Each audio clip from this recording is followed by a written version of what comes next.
Assalamualaikum warahmatullahi wabarakatuh. Bertemu kembali pada video pembelajaran tematik kelas 5 SD. Pada video kali ini kita akan membahas materi yang berkaitan dengan tema 6, subtema 2, pembelajaran 5. Adapun materi yang akan kita pelajari hari ini adalah membuat kesimpulan isi teks media cetak berdasarkan diagram. Agenda yang kedua, keuntungan dan kerugian perpindahan kalor dalam kehidupan sehari-hari. Dan yang ketiga adalah mengembangkan pola lantai tarian daerah. Nah, baiklah, marilah kita mulai membahas materi ini satu persatu.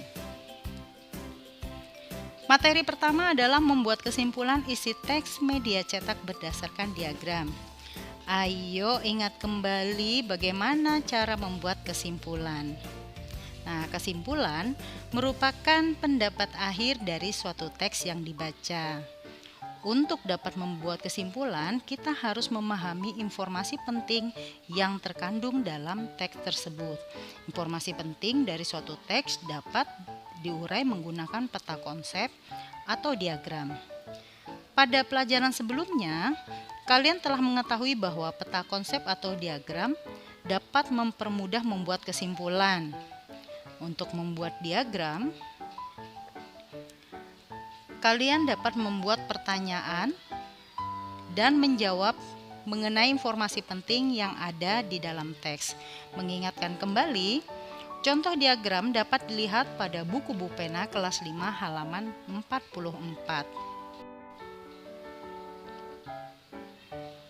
Nah, agar kalian dapat lebih mudah memahami bagaimana cara membuat kesimpulan isi teks media cetak berdasarkan diagram, maka sekarang kita akan mencoba membuat keterampilan kinerja praktek. Nah, keterampilan ini merupakan latihan satu untuk kalian.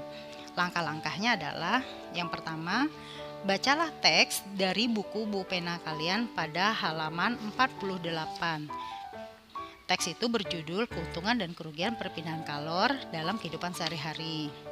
Kemudian langkah kedua, setelah kalian membaca dengan teliti, maka catatlah informasi penting yang terdapat di dalamnya. Informasi penting dapat dibuat dalam bentuk pertanyaan beserta jawaban pada setiap paragraf.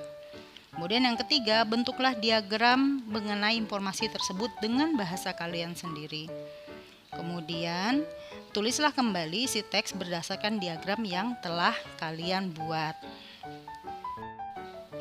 Selanjutnya, kalian dapat membuat satu kesimpulan dari isi teks yang telah kalian buat. Nah, ini adalah langkah-langkah yang dapat kalian lakukan untuk membuat kesimpulan dari isi teks. Selanjutnya kita akan mempelajari keuntungan dan kerugian perpindahan kalor dalam kehidupan sehari-hari. Kalian tentunya sudah mengetahui macam-macam cara perpindahan kalor secara konduksi, konveksi, dan radiasi karena sudah pernah dipelajari pada pertemuan sebelumnya. Adanya perpindahan kalor ini dapat membantu kita dalam kehidupan sehari-hari. Misalnya, ibu lebih mudah memasak menggunakan panci. Contoh berikutnya, udara yang bersirkulasi melalui jendela, atau baju lebih cepat kering di bawah terik sinar matahari. Namun, kita tetap harus berhati-hati dalam beraktivitas.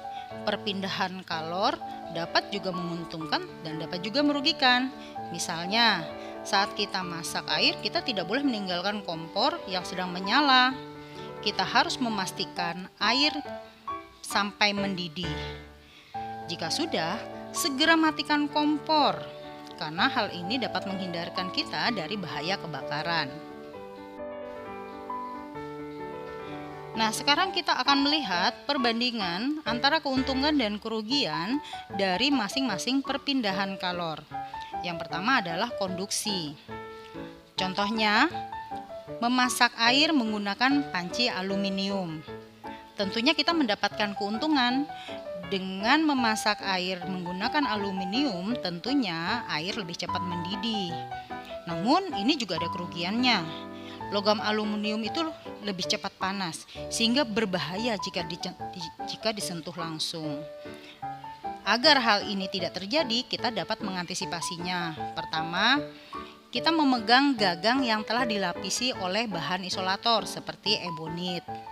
Kemudian, kita juga bisa menggunakan sarung tangan atau kain untuk memindahkan panci dari kompor. Berikutnya adalah keuntungan dan kerugian perpindahan kalor secara konveksi. Contohnya adalah adanya aliran air saat mendidih.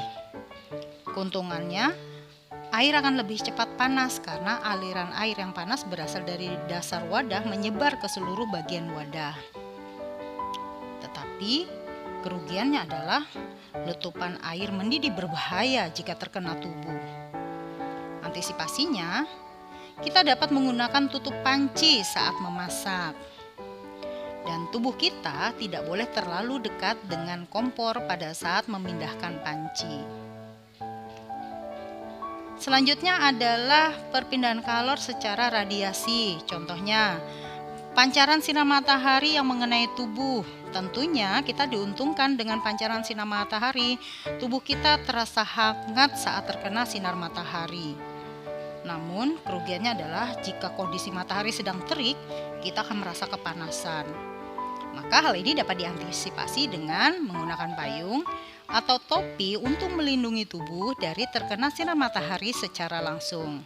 Nah, anak-anak, tentunya sekarang kalian sudah bisa membandingkan keuntungan dan kerugian dari ketiga jenis perpindahan kalor tersebut.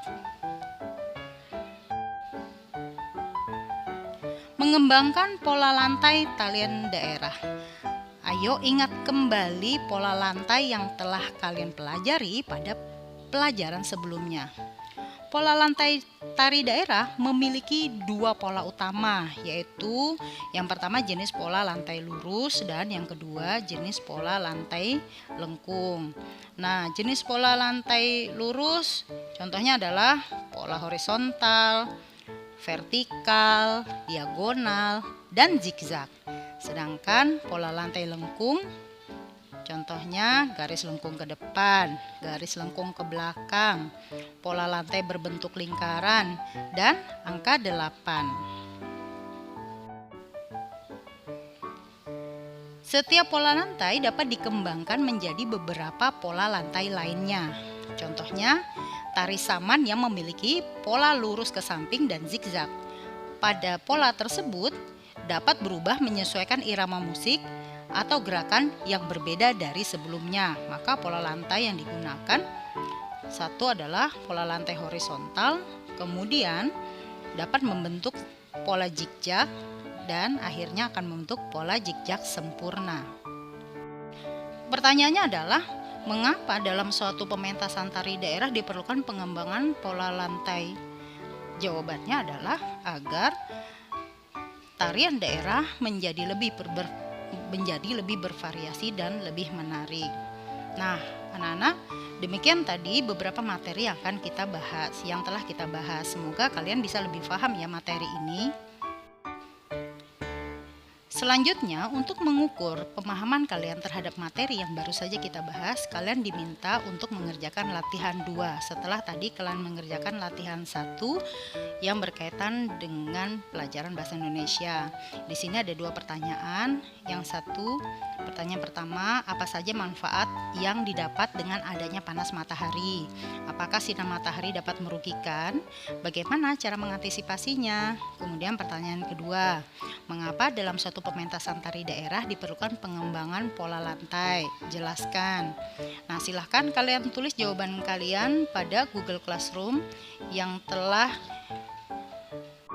di-share oleh wali kelas kalian masing-masing. Terima kasih sudah menyaksikan video pembelajaran kali ini. Semoga bermanfaat. Bertemu kembali pada video pembelajaran berikutnya. Wassalamualaikum warahmatullahi wabarakatuh.